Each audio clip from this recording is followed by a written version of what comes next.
Here in Europe, the country with the most coronavirus cases, Spain, has now surpassed 25,000 deaths. But the number of new infections is on the decline, and the country's begun easing some of its strict lockdown measures. For 7 weeks, only one person per household was allowed to leave their homes to go grocery shopping or walk the dog.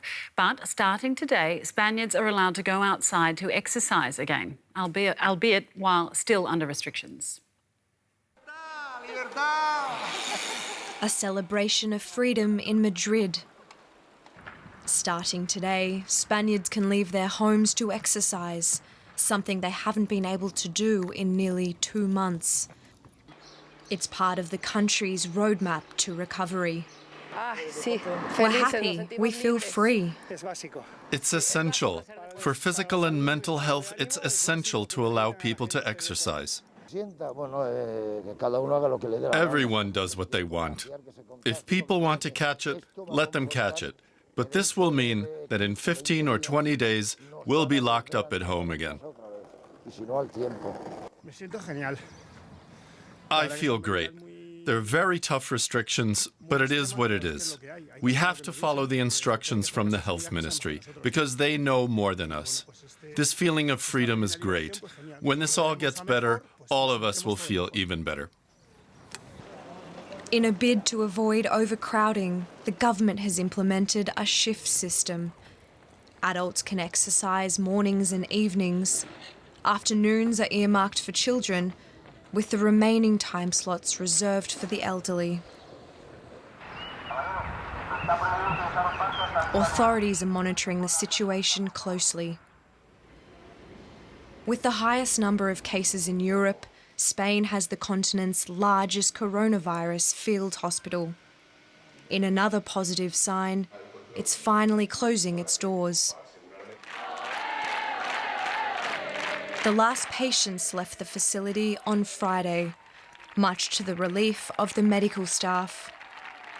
As Spain takes its first steps forward, the rest of Europe is watching closely. Joining me now from Sevilla in southern Spain is correspondent Jan-Philipp Schultz. Jan-Philipp, Spain has had really strict lockdown rules the past few weeks. What's the feeling there now that they're being eased?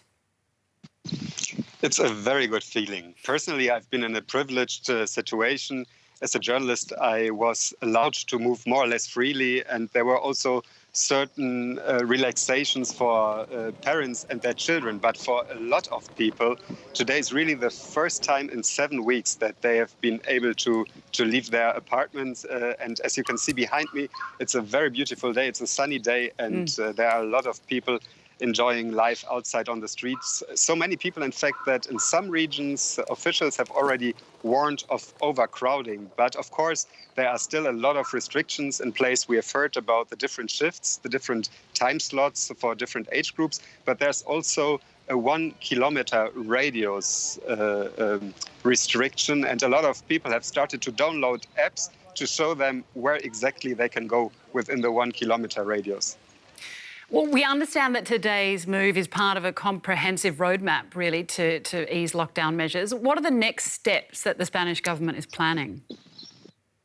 Exactly. This is just the first step of a comprehensive plan of 4 phases that the government calls the transition to a new normality.